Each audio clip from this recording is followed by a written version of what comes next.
সুপ্রিয় দর্শক, আমন্ত্রণ জানাচ্ছি চ্যানেল জেড এর সম্পাদকীয়তে। আপনারা ইতিমধ্যেই হয়তো একটা খবর দেখেছেন যে বাংলাদেশের যে সমস্ত সরকারি কর্মকর্তা কর্মচারী আছেন তাদের মধ্যে যে সমস্ত সরকারি কর্মকর্তা দ্বৈত নাগরিকত্ব নিয়ে বাংলাদেশে অবস্থান করছেন তাদের নামে দুদক থেকে চিঠি দেওয়া হয়েছে। এই চিঠিটা বিলম্বে হলেও এটাকে সাধুবাদ জানানো উচিত। তার কারণ হলো গত ১৫-১৬ বছর ধরে আমরা একটা প্রবণতা দেখে আসছি। সেটা হলো যে বাংলাদেশ থেকে আয় ইনকাম করে টাকা পয়সা বিদেশে জমানো, বিদেশে বাড়িঘর করা, বিদেশে ব্যবসা করা, বিনিয়োগ করা, এরকম একটা প্রবণতা সরকারি কর্মকর্তা কর্মচারীদের তো আছেই, পাশাপাশি রাজনৈতিক নেতাকর্মীদেরও একই প্রবণতা দেখা গেছে। আমরা এই যে দুদক থেকে চিঠিটা দিয়েছে, চিঠিতে পরিষ্কারভাবে সমস্ত ধারাগুলো উল্লেখ করে দেওয়া হয়েছে যে ২০১৮ সালের ৪০ ধারার পরিপন্থী বলা হচ্ছে যে যারা সরকারি চাকরি করবে তারা দ্বৈত নাগরিকত্ব যদি নেয় তাহলে তাদের এই চাকরি রীতিমতো সরকারি চাকরির বিধান অনুযায়ী পরিপন্থী, অর্থাৎ তারা দণ্ডনীয় অপরাধ করবে। তো এই ঘটনাগুলো তো আমরা ইতিমধ্যে বা ইতিপূর্বে বেশ কয়েকবার দেখে আসছি। তারপরে পত্র-পত্রিকায় এই সমস্ত ব্যাপারে খবরও প্রকাশিত হয়েছে। যেমন খুব বেশি আলোচিত হয় কানাডার বেগমপাড়া নিয়ে, যেখানে খোঁজ নিয়ে অনুসন্ধান করে দেখা গেছে যে অন্তত ২৮ জন সাবেক সচিব, কর্মকর্তা তারা বাড়িঘর করেছে এবং এই টাকা পয়সা যে সেখানে নিয়ে গেছে সব তাদের বেগমদের নামে এইগুলো করা হয়েছে।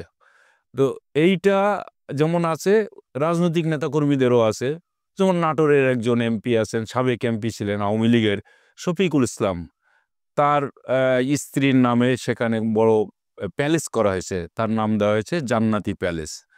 তো এইরকম আরও অনেকেরই আছে, যেমন আমেরিকাতে আছে প্রধানমন্ত্রী সাবেক প্রধানমন্ত্রী শেখ হাসিনার বিশেষ সহকারী আব্দুস সোবহান গোলাপ, তার পাওয়া গেছে প্রায় ১২টা বাড়ি।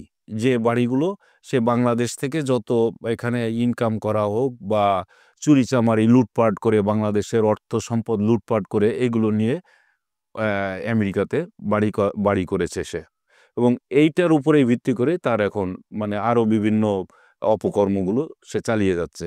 আরেকজন হচ্ছে আমাদের বিগত সরকারে মানে এই ফ্যাসিবাদী সরকারের সবচেয়ে ভোকাল যিনি ছিলেন, বেশি কথা বলতেন, সেই সাবেক পররাষ্ট্রমন্ত্রী বলি বা তথ্যমন্ত্রী বলি, ডক্টর হাসান মাহমুদ, যিনি ছাগলের ছ দিয়ে নিজের নাম লিখতেন। তো এই হাসান মাহমুদ বেলজিয়ামে বাড়ি করেছে ওইরকম প্রায় ১৬টার মতো বাড়ি তার এখন যেখানে সে বসবাস করছে এবং অবস্থান করছে সেখানে এতগুলো বাড়ি তিনি করেছেন, বাংলাদেশের জনগণের টাকা লুটপাট করে নিয়ে করেছেন। তারপরে করেছেন আরেকজন রাজনীতিবিদ সাইফুজ্জামান জাভেদ, সাবেক ভূমিমন্ত্রী ছিলেন। তিনিও যুক্তরাজ্যে করেছেন, যুক্তরাষ্ট্রে করেছেন, দুবাইতে করেছেন। শত শত বাড়ি, একটা দুইটা বাড়ি না, এবং এদের সবারই হচ্ছে দ্বৈত নাগরিকত্ব রয়েছে। এই দ্বৈত নাগরিকত্ব নিয়ে যে সুবিধাগুলো তারা ভোগ করে তাদেরকে বাংলাদেশের কোনো আইনে আওতায় নিয়ে মামলা করা যায় না, বিচার করা যায় না।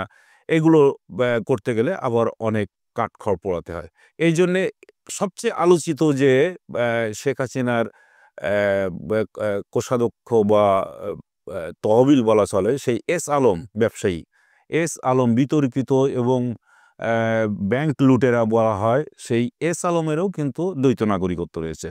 তার দ্বৈত নাগরিকত্ব রয়েছে সাইপ্রাসে, এবং বাংলাদেশের যতগুলো ইসলামী ঘরানার ব্যাংক ছিল সেই ব্যাংকগুলোকে একেবারে দেউলিয়তের দ্বার প্রান্তে নিয়ে যাওয়ার ক্ষেত্রে যার সবচেয়ে অবদান সে হচ্ছে এই এস আলম, এবং এস আলমের পরিবারের যে ১২ জন সদস্য আছে, ১২ জন সদস্য সবাই দ্বৈত নাগরিকত্ব নিয়েছে। কোথাও কোথাও আবার বাংলাদেশের নাগরিকত্ব সারেন্ডারও করেছে। তারা সারেন্ডার করে বাংলাদেশ থেকে এই টাকাগুলো নিয়ে কোথাও হয়তো দেখা যাচ্ছে সিঙ্গাপুরে, মালয়েশিয়া, বিভিন্ন জায়গায় তারা এই বিনিয়োগটা করেছে। এর বাইরে আছে সামিট গ্রুপের কর্ণধার আজিজ খান। সেই আজিজ খানও দ্বৈত নাগরিকত্ব নিয়ে সিঙ্গাপুরের সবচেয়ে ধনীদের মধ্যে 50 ধনীর তালিকায় তিনিও রয়েছেন। তো এরা এই যে সমস্ত মানুষের কথা বললাম, এরা তো এবং শেখ হাসিনা শেখ পরিবারের তো ম্যাক্সিমাম সদস্যই হচ্ছে বাংলাদেশ থেকেই টাকা পয়সা লুটপাট করে নিয়ে বাইরে পাচার করেছে এবং সেই সমস্ত জায়গায় তাদের ব্যাংক-ট্যাঙ্কগুলোতে এই টাকাগুলো রয়েছে। অর্থাৎ শেখ পরিবার যেমন একদিকে টাকা অর্থ লুটপাট করেছে, পাশাপাশি তার আশেপাশে যারা ছিল তারাও একইভাবে বাংলাদেশের জনগণের টাকা পয়সা লুটপাট করে নিয়ে দেশের বাইরে বিনিয়োগ করেছে। তারা সেই সমস্ত জায়গায় এখন মানে বহাল তবিয়তে রয়েছে। আর বাংলাদেশের বর্তমান যে অন্তর্বর্তী সরকার আছে সেই সরকারের বিরুদ্ধে ষড়যন্ত্র করার জন্যে তারা এই সমস্ত টাকা থেকে বিভিন্ন জায়গায় ছড়িয়ে ছিটিয়ে এমনকি ভারতের বিভিন্ন মিডিয়ায় তারা এই বিনিয়োগ করে বর্তমান অন্তর্বর্তী সরকারের বিরুদ্ধে বিষোদ্গার করছে এবং এই সরকারকে বিব্রত করার অবস্থায় নিয়ে যাওয়ার জন্য নানামুখী প্রচার প্রপাগান্ডা চালিয়ে যাচ্ছে। তো এই অবৈধ সম্পদ দেশের বাইরে পাচার করা, এইটা যারা দেশপ্রেমিক হতে হয় তারা কোনোদিন বাংলাদেশ থেকে টাকা পয়সা লুটপাট করে নিয়ে বিদেশে বা দেশের বাইরে কোথাও নিয়ে যাবে না।